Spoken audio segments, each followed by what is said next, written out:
Kmart was a retail giant for decades, but their downfall has been stunning. And after 2 bankruptcies, the brand is nearly dead. I wanted to understand why Kmart failed, and I discovered some interesting answers. For a brand that was so ubiquitous, what killed the retail giant? One of the reasons may surprise you. This is Profit Hawk.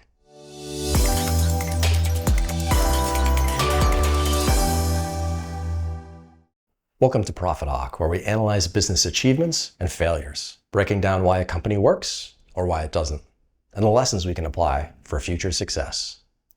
Today, we're looking at Kmart. It's a major retail brand that has all but disappeared over the past decade. How did a company that peaked with over 2,000 stores and $37 billion in sales end up failing? To get the full picture, we need to look back to the origins of Kmart. It all starts with a man named Sebastian S. Kresge, who founded his first 5 & Dime store in 1897. After expanding to several stores, he founded the S.S. Kresge Company in Michigan in 1916. He continued to open hundreds of stores throughout the 1920s until his retirement in 1925. But what did these 5 & Dime stores have to do with Kmart? Enter a man named Harry Cunningham. He joined the S.S. Kresge Company as an assistant store manager in 1930 and worked his way up the ranks, becoming company president in 1959. 2 years later, Cunningham planned to open his first discount superstore. In the process, he learned a few lessons that would help the new store become a success. On a trip to Cumberland, Rhode Island that year, Cunningham was inspired by what he learned from the local retailer Ann and Hope. The Ann and Hope brand invented several practices that are common in modern big box stores.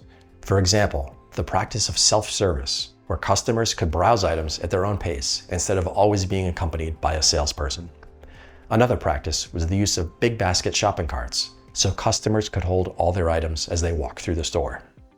Other ideas included a large parking lot, a central checkout area, and a customer-friendly store return policy. Ironically, Sam Walton, the founder of Walmart, also visited the Ann and Hope chain in 1961 and borrowed similar practices when founding Walmart the following year. After Harry Cunningham's Rhode Island trip, he opened the first full-size Kmart store in Garden City, Michigan on March 1st, 1962. It totaled 80,000 square feet, nearly 3 times larger than the Kresge stores he was opening. A dozen more Kmart branded stores opened later that year. This marked an inflection point in the company's history. Their founder, S.S. Kresge, lived to see the first Kmart stores open, but passed away in 1966 at the age of 99. A decade later, the company decided to change its name from the Kresge Company to Kmart Corporation, since its Kmart stores now accounted for the vast majority of its sales.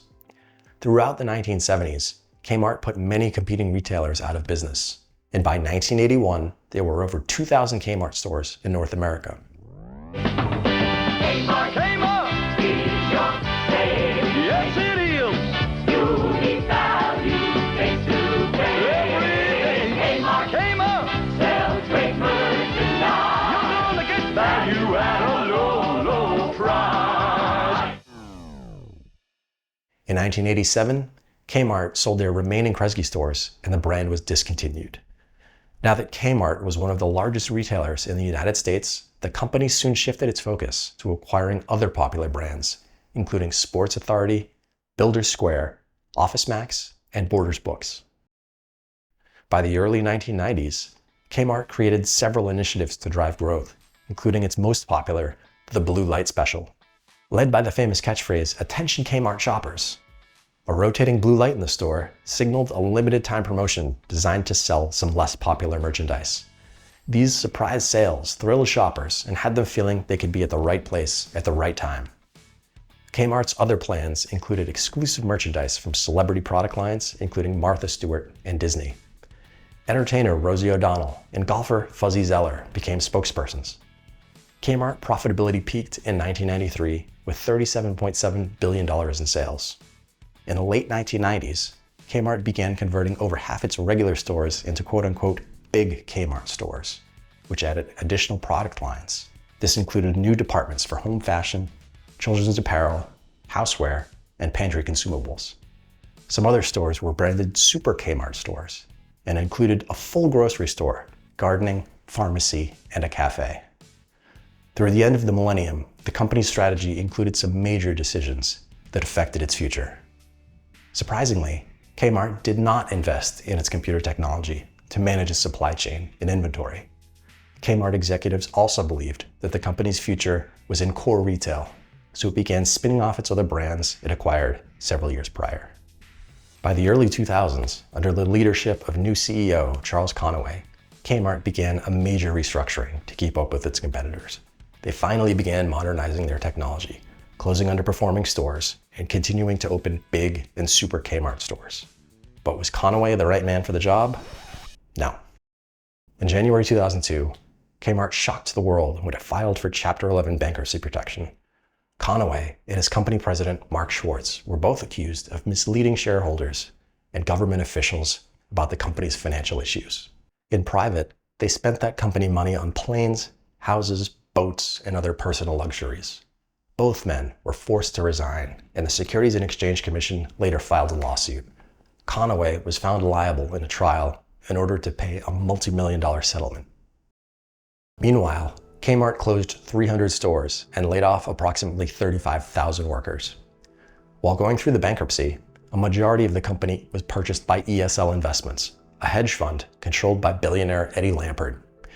Lampert later became Kmart chairman as they emerged from the bankruptcy. 2 years later, Lampert made one of the most consequential decisions in Kmart's history. At the end of 2004, Kmart announced it was acquiring Sears, a multinational department store chain, for $11 billion. Both chains would continue to operate their own brands, but merge under a parent company called Sears Holdings. The two brands combined had a workforce of 300,000 people, over 3,500 stores, and $55 billion in annual revenue. So was Lampert the right man for the job? On paper, it was a strange fit. Eddie went from running a small 35-employee hedge fund to operating two of America's largest retail chains, all without any retail management experience. And he did this by working remotely from his $38 million estate, only visiting the company headquarters once a year for the annual shareholder meeting. Under Eddie Lampert's leadership, store maintenance and improvements were not a priority, and Kmart stores slowly became dull and dated. Lampert spent company cash not on business operations, but on shareholders. Between 2005 and 2011, the company spent over $6 billion to repurchase their own stock shares in what's called a stock buyback. In a stock buyback, a company buying its own stock increases the value of the remaining shares by reducing the supply of what's left over. Stock buybacks are common among companies with lots of cash, but they're criticized for a few reasons. One, they can give the impression that the company isn't focused on using the cash to grow the business. Another critique is that buybacks are used to artificially inflate a company's share price and give the illusion that the company is more successful than it actually is. In turn, that produces higher bonuses for executive leadership, who get most of their pay in stock options.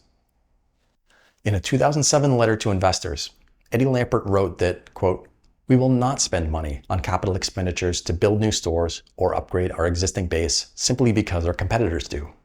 If share repurchases or acquisitions appear to be more productive, then we will allocate capital to those options." One anonymous Sears executive told Business Insider that Lampert had, quote, "a perspective that the retail industry as a whole was too sales-oriented and not enough profit-oriented. He wanted to demonstrate to the world that you could reduce advertising and inventory investment. And yes, sales would fall to some new normal, but you would have a more profitable business." Well, sales fell they did. Predictably, their outdated stores faced increased competition from chains like Walmart and Target, which were cleaner and better stocked. Kmart also struggled against the massive growth of online retailers like Amazon. By 2014, the company had posted 30 straight quarterly revenue declines. From Kmart's 2002 bankruptcy to that point in 2014, Kmart closed almost 700 stores, including 77 stores just before the winter holidays, which cost over 5,000 employees their jobs during the holiday season. Meanwhile, Eddie Lampert seemed out of touch from his private estate. The following winter, after another year of poor sales, Lampert put out a statement blaming it on the season's unusually warm weather, saying the weather conditions had a cascading effect, leading to reduced spending and heavy discounting on winter clothing and related items. Really? 30 straight quarterly revenue declines, no reinvestment, and you're sitting here blaming the weather? Well, Sears Holdings began struggling to pay its debts.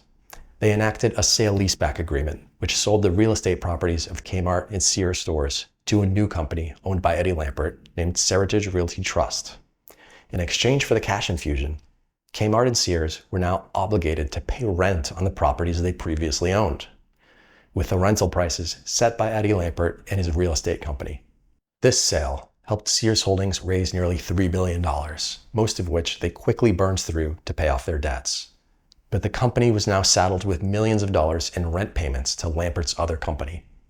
In another attempt to reduce debt, Sears Holdings tried selling or spinning off some of their best-known brands into separate entities, including Lands' End Clothing, Craftsman Tools, and Kenmore Appliances.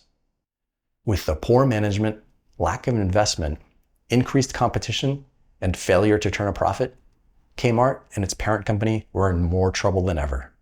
In 2017, the company put out a statement acknowledging that, quote, operating results indicate that substantial doubt exists related to the company's ability to continue.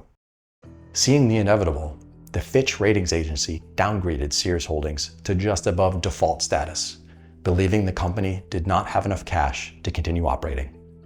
And so, in October of 2018, Sears Holdings filed for Chapter 11 bankruptcy.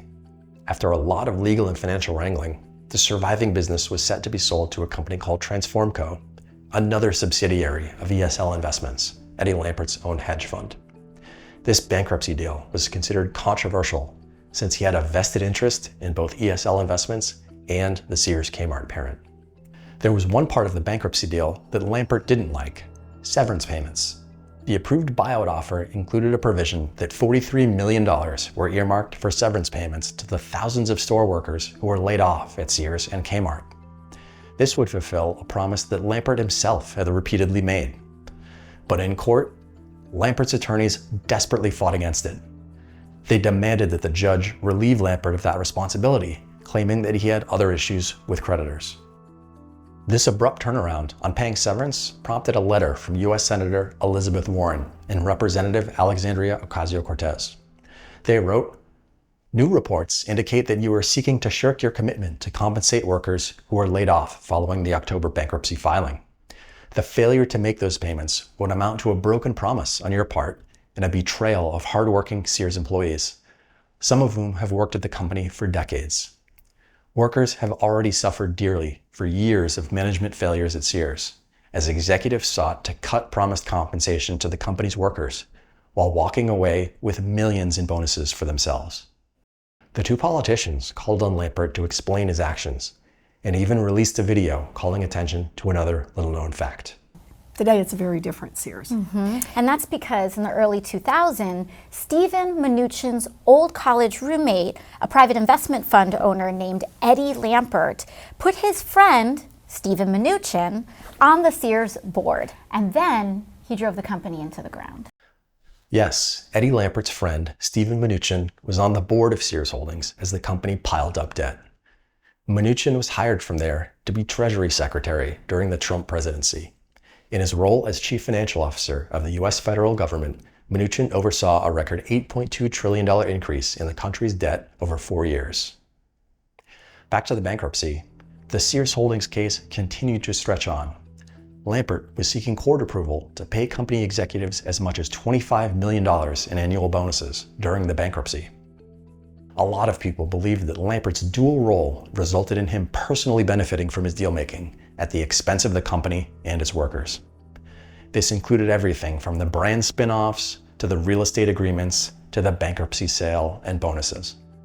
Creditors and remnants of the old holding company ended up suing Eddie Lampert, Stephen Mnuchin, and other defendants, alleging they had repeatedly engaged in asset stripping and self-dealing in the years leading up to the bankruptcy. All parties later reached a $175 million settlement. Overall, the bankruptcy proceedings ended up lasting 4 years, finally resolving in 2022.